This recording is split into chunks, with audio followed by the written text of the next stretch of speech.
Quero agradecer primeiramente por estar assistindo a nossa primeira grande entrevista que fizemos. A história de um amigo meu que ele era um skinhead e como a vida dele foi transformada. Quero pedir para vocês respeito pela história dele, respeito pelo conteúdo que eles vão trazer e não esquece, gente, se inscreva no canal, toque o sininho de notificação e te vejo vocês no nosso próximo vídeo. É por isso que, assim, quem assiste meus vídeos sabe o quanto a minha postura sobre racismo, sobre, enfim, de modo geral. Eu sou muito contra racismo e eu acho importante a gente dar essa voz até para o teu processo de cura interior, para que as pessoas possam entender que as pessoas mudam de vida. A pergunta que eu queria dizer era a seguinte: no período que você estava nesse grupo e tal, já existia a doutrinação skinhead, neonazista, ou a turma que você frequentava era tipo aquele famoso mais careca do que skinhead totalmente dito? Mais careca do que propriamente skinhead. Era muito raro você ver alguém com doutrina neonazista. Muitas vezes a gente até trambava alguns que eram mais extremistas e a gente se estranhava da mesma forma, porque você está ligado que eles não se toleram, de certa maneira, né? Não vem como não, vocês são só moda e não sei o quê, tal, aquelas palhaçada toda, né? Se bem que dos dois gêneros, os dois eram violentos e, enfim, a única coisa é que os extremistas mesmo eram bem mais perigosos. Porque assim, quem não sabe a diferença entre os carecas e os skinheads tradicionais, os carecas eram pessoas que eram, digamos assim, simpatizantes dos skinheads, só que eles não tinham muito a questão ideológica dos skinheads, eles eram mais assim, estavam mais pela porrada, né? Muitas vezes os carecas brigavam muito com os punks, né? Aquela briga que tinha muito na década nos anos 2000 e pouco. Eu mesmo detestava punk, cara. E geralmente o skinhead é aquela galera que você vê a tatuagem Oi, né? Que é aquela típica tatuagem que você vê, aquelas tatuagens, grafite, Oi. E aí sim, eles são assim de extremidade, eles têm tendências neofascistas, eles são extremamente racistas e por isso que muitas vezes eles viam os careca como modinha, como você falou, né? E aí, assim... Exato. Durante você ficou nesse período entre a turma dos carecas, mais ou menos quanto tempo? Cara, até eu me desintoxicar seriamente dos carecas, mano, eu acho que foi até os 23 anos. E o que Porque com 25 anos eu já não... Hã? Não, pode continuar. Sim, desculpa. Foi até 23 anos, quase 24.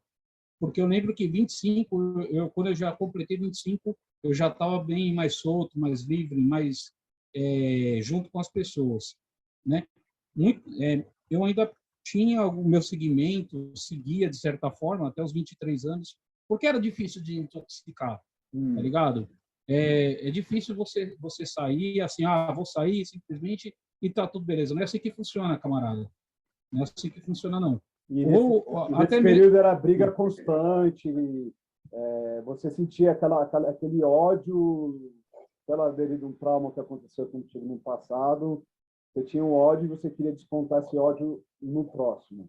Em tudo e em todos.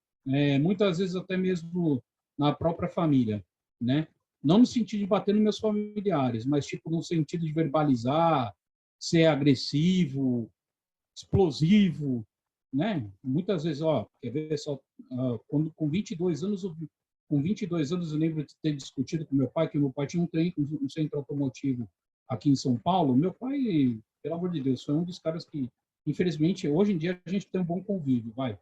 Mas houve uma época que eu tinha meu pai como inimigo número 1. Era o meu inimigo número 1, vou colocar dessa forma. Porque ele me humilhou bastante, essa é a grande verdade. Ele me humilhou muito. Eu, com pouca idade, fez eu quebrar um videogame na frente dos funcionários para ele se vangloriar e mostrar que ele era poderoso, saca? E não é assim que se faz com uma criança ou com um adolescente, enfim, não é assim que ensina, né, que se doutrina alguém. Isso só me dava mais raiva, me dava mais rancor e dava mais ódio, né? Aí, com 22 anos, aí, tipo, eu discuti com ele, cara, e eu chamei ele pro pau, cara. Eu chamei ele pro pau. Falei, desce aí dessa porra desse Fusca e vamos ver quem é aqui. Ele já lembra uma vez que, né, uma vez ele me deu um tapa na loja, e eu dei um socão no peito dele, ele caiu com tudo por cima da mesa do escritório. Dali ele começou a me respeitar um pouco mais da porrada que ele tomou, né? Que ele viu que não era pouca bosta, né? Ele também não sabia, né? Talvez não sabia da minha força, enfim. E aí ele, neste momento, mano, eu tava tão raivoso, cara, que eu peguei e dei uma cabeçada no poste que eu nem percebi, cara. Eu virei de lado assim, tum, Oswaldo. Mas eu tava tão alucinado de ódio que eu gritava, falei, desce dessa porra. Minha madrasta pegou e falou assim, vambora, Tony, vambora aí. Vazaram.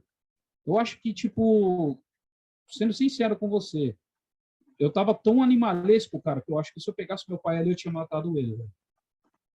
Velho. Isso é real, mano. E isso, assim, É muito real. Meu pai, velho. para quem não conhece a sua história, assim como eu conheço você, eu vejo que você tem hoje recuperado esse amor de volta com o seu pai, mesmo com todos os problemas que passou no passado, que isso é a parte mais difícil que a gente sofre, né? Tipo, a gente sofre uma agressão no passado, um trauma no passado, é poder recuperar esse amor de volta, que é o mais difícil, né? Perder o amor é a coisa muito fácil, mas recuperar é o mais difícil e é o que mais demanda trabalho e dor, né? E tinha um condutor também para isso, mas naquele dia eu não estava bêbado, ou nem colocado uma gota de álcool na boca. Você só mexeu com álcool, né? Só mexi com álcool, tóxico nenhum. Por mais que me oferecessem e tal, chegava, aí os caras falavam, não, porra, mano, você é mó careta de um cigarro. Deixa eu quieto, mano. E os caras já sabiam que não ia ter chance, então os caras ficavam na dele, não ficavam. Eu pegava uma vodka, tocava a vodka para dentro e só, saca? Que era o que eu mais tomava, era vodka, cerveja, vinho, aqueles vinhos ruins, que suco do inferno, mas a gente tinha que ter algum tipo de combustível. Mas aquele dia que neste momento que eu tive a treta com meu pai, foi desse jeito. Então, é dolorido, né, Oswaldo? Um dos motivos de eu ter deixado esse negócio de lado, apesar que, se você quiser perguntar mais coisas, fique à vontade. Não, que eu ia mas perguntar sobre isso, né? O que foi o que deu um estralo na cabeça, assim, né? Isso. O que me deu um estralo na cabeça foi o seguinte: eu tinha uma namorada negra, morava aqui no mesmo prédio que eu moro hoje em dia, hoje era casada, né? Tem um filhinho lindo, maravilhoso. O marido dela eu conheço, um colega meu também agora, né? E, velho, só de lembrar, aí tava ali. Pegava uma menina negra, meu avô nordestino, minha mãe nordestina, e lembrando que eu amo meu avô, amo minha mãe da mesma maneira. Meu avô que já se foi, né, o seu Antônio, pernambucano e Lorantão, semi-analfabeto, mas um homem íntegro, um cara que nunca me deixou faltar nada, fui criado por eles. E foi justamente essas questões, sabe, Oswaldo? Eu falava assim, porra, peraí, ele me dá de tudo, e eu tô sendo agressivo, eu tô sendo ignorante, eu tô gritando, eu tô querendo esbravejar com ele. Tá errado. Eu tenho uma namorada negra, poxa, eu gosto dela tanto, será que, tipo, é certo eu estar com ela, sabendo que é da mesma etnia que os caras que eu meto a porrada no meio da rua? Isso é totalmente louco, cara. E quando eu vou olhar, eu me deparei com isso, mano. Eu lembro que eu sentei, nem foi aqui no prédio, eu lembro que foi por esses lados aqui da Coab 2, onde eu moro hoje em dia, né, já morei aqui com 14 anos, depois saí daqui e voltei a morar de 2001 para 2001. 2011 para 2011 para cá, tá certo. 2011 para cá. Mano, eu peguei, abri umas cervejas, fiquei sentado na calçada e comendo amendoim. E eu, tipo, aquele ódio vinha, e eu comia e bebia, comia e bebia e chorava. E chorava, e chorava, e chorava. Aquele ódio. Eu lembro que eu tava com uma camiseta xadrez, não dessa cor. Era vermelha, que eram as cores que eu mais gostava na época. Vermelho, cinza e branco. Saca? E pá, e eu lá, desolado, louco, chateado, querendo entender tudo aquilo ali, um emaranhado de informação na cabeça, cara. Aquela vontade louca de querer tirar a própria vida. Foi a primeira vez que eu tive vontade de tirar a própria vida. E isso aí era por volta de 2000. Não, peraí. 2001. 2001. E aí depois muito depois, em 2005, eu tive uma treta com uma pessoa aí, mexeu muito com a minha cabeça, enfim. Mas não sei do contexto da nossa história aqui, foi em 2001. Ali eu comecei a pensar, mas só para você ver, eu comecei a pensar ali e só consegui sair em 2013 dessa história. Que louco, né?